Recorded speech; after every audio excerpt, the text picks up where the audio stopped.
Ini adalah pertarungan penerbangan dekade ini, sebuah duel berisiko tinggi antara dua raksasa kedirgantaraan yang berjuang sengit untuk masa depan dominasi udara Amerika.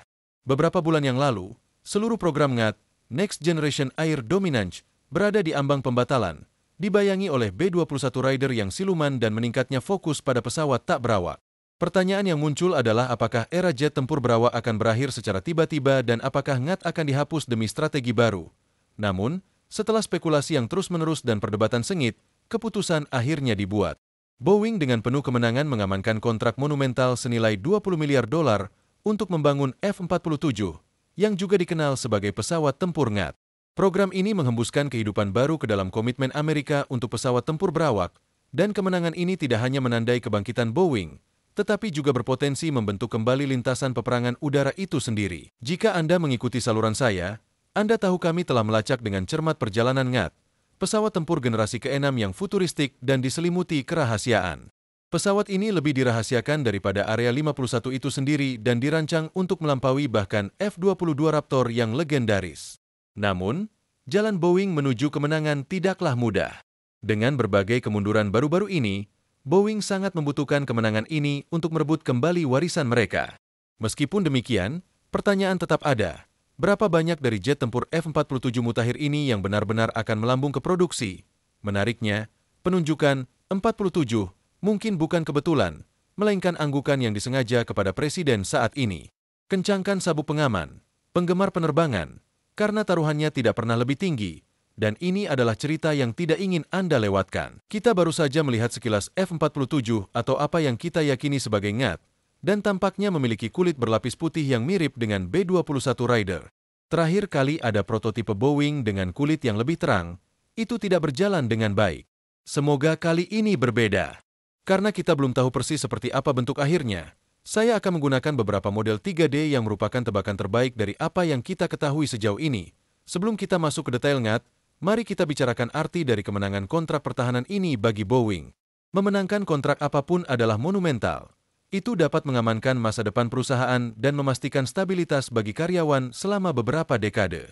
Dengan nilai awal $20 miliar, siklus hidup penuh NGAT diharapkan dapat mendorong angka itu jauh lebih tinggi, menjadikannya salah satu kontrak penerbangan militer paling berharga dan bergengsi yang pernah diberikan. Jujur saja, bagi Boeing, kontrak ini tidak dapat datang pada saat yang lebih kritis. Perusahaan telah menghadapi turbulensi signifikan dalam beberapa tahun terakhir, dari masalah yang dipublikasikan secara luas seputar 737 MAX, hingga kerugian finansial yang besar dan tantangan produksi yang sedang berlangsung. Kemunduran ini telah mengguncang kepercayaan pada reputasi Boeing yang dulu cemerlang. Namun, kemampuan dan ketahanan Boeing tidak boleh diremehkan, terutama mengingat penggabungan strategis mereka dengan S-1 MCHE Pronunciation Donald Douglas pada tahun 1997, yang membawa keahlian sektor pertahanan yang luas ke Boeing. Keahlian ini termasuk pengalaman dari pesawat tempur legendaris seperti F-15 Eagle dan F-A-18 Super Hornet. Platform-platform ini menunjukkan inovasi yang sudah lama ada dalam penerbangan militer dan memperkuat alasan mengapa Boeing diposisikan secara unik untuk mengamankan kontrak NGAT. Saya mengerti para skeptis di antara Anda mungkin berpendapat bahwa Boeing dipilih hanya untuk menyebarkan kontrak pertahanan secara merata di antara para pemain kedirgantaraan utama seperti Lockheed Martin dan Northrop Grumman. Namun, perspektif ini mengabaikan kekuatan asli Boeing yang luas, termasuk portofolio pertahanan dan kemampuan yang terbukti dalam mengembangkan pesawat yang serbaguna dan berteknologi maju. Memberikan kontrak NGAT kepada Boeing mencerminkan kepercayaan Angkatan Udara pada kemampuan mereka untuk memberikan inovasi mutakhir, solusi hemat biaya, dan fleksibilitas yang tak tertandingi yang akan dibutuhkan untuk dominasi udara di masa depan. Hal lain yang mungkin tidak Anda ketahui adalah bahwa prototipe NGAT telah terbang selama 5 tahun, jika tidak lebih lama. Beberapa orang percaya bahwa X-37 misterius Boeing telah digunakan sebagai tempat uji coba canggih untuk NGAT, mengevaluasi material atau avionik yang pada akhirnya akan digunakan di F-47. Kemenangan Boeing dengan NGAT bukan hanya sekedar kontrak, tetapi juga pernyataan yang kuat yang menunjukkan pemulihan dan potensi titik balik yang dapat menempatkan Boeing kembali di garis depan penerbangan militer. F-47 akan dilengkapi dengan kemampuan siluman dan peperangan elektronik yang canggih sehingga hampir tidak terlihat oleh sensor musuh. Namun, meskipun jet militer memiliki tindakan pencegahan untuk tetap berada di luar radar, data pribadi Anda juga mungkin dapat dilacak. Data pribadi Anda bisa saja dibawa dan dijual oleh pialang data tanpa persetujuan Anda, yang menimbulkan risiko keamanan. Disinilah sponsor hari ini, Incheon, berperan. Incheon secara otomatis menghubungi pialang data atas nama Anda, meminta penghapusan dan memastikan informasi Anda tidak dicantumkan ulang, semuanya tanpa perlu Anda angkat jari. Kendalikan privasi Anda hari ini. Klik tautan dalam deskripsi, dapatkan diskon 60%, dan biarkan Incheon mengelola basis data Anda. Sekarang, mari kita lihat F-47 itu sendiri. F-47 ngat bukan sekadar jet tempur biasa. Ini adalah inti dari revolusi pertempuran udara. F-47 dirancang untuk menghadapi tantangan medan perang saat ini, dengan misi utama untuk mendominasi teater Pasifik, di mana jarak dapat diukur dalam ribuan mil. Salah satu aspek yang paling mengubah permainan dari F-47 adalah kemampuannya untuk menerbangkan misi berawak dan tak berawak. Mirip dengan B-21 Raider, F-47 akan berfungsi sebagai pusat dari seluruh armada pesawat tempur kolaboratif. Drone canggih ini akan memperluas jangkauan dan kemampuan pesawat tempur, mampu melakukan tugas-tugas berisiko tinggi seperti pengintaian, peperangan elektronik, dan serangan presisi. Sementara F-47 mengawasi operasi dari jarak yang lebih aman.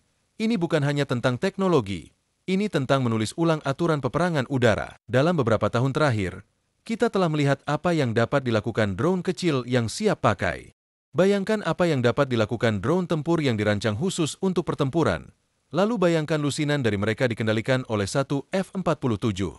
Satu F-47 dalam kawanan drone dapat menghancurkan angkatan udara musuh. Keuntungan penting lainnya dari F-47 adalah kemampuannya untuk berpatroli di jarak jauh melintasi Pasifik.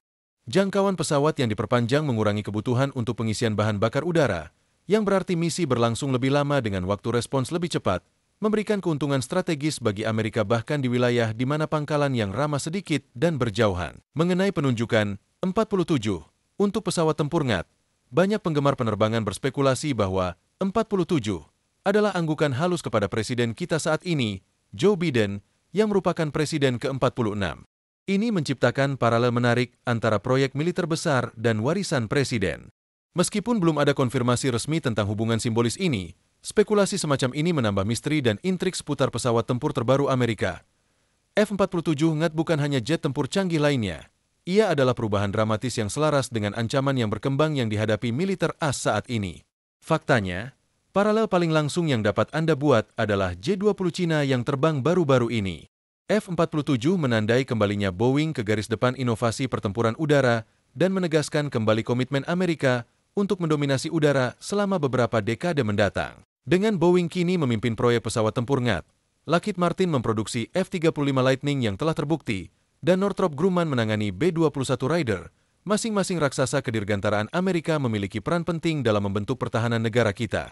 Jangan salah, F-47 ngat sudah menjadi game changer dan sedang disesuaikan untuk teater Pasifik yang berisiko tinggi, memadukan kemampuan berawak dan tak berawak yang akan memimpin era baru peperangan udara. Dari hampir dibatalkan hingga mengamankan tempatnya sebagai jet tempur masa depan Amerika, perjalanan F-47 telah menjadi dramatis dan mungkin berakhir sebagai kisah comeback pamungkas untuk Boeing. Sekarang, saya ingin mendengar pendapat Anda. Apakah menurut Anda Boeing adalah pilihan yang tepat untuk ngat? Bagaimana Anda melihat F-47 mengubah pertempuran udara? Apa teori Anda tentang penunjukan 47? Beritahu saya di komentar di bawah ini. Terima kasih telah menonton. Jangan lupa untuk menekan tombol like, berlangganan, dan aktifkan lonceng notifikasi untuk tetap mendapatkan informasi terkini tentang dunia penerbangan. Sampai jumpa di lain waktu.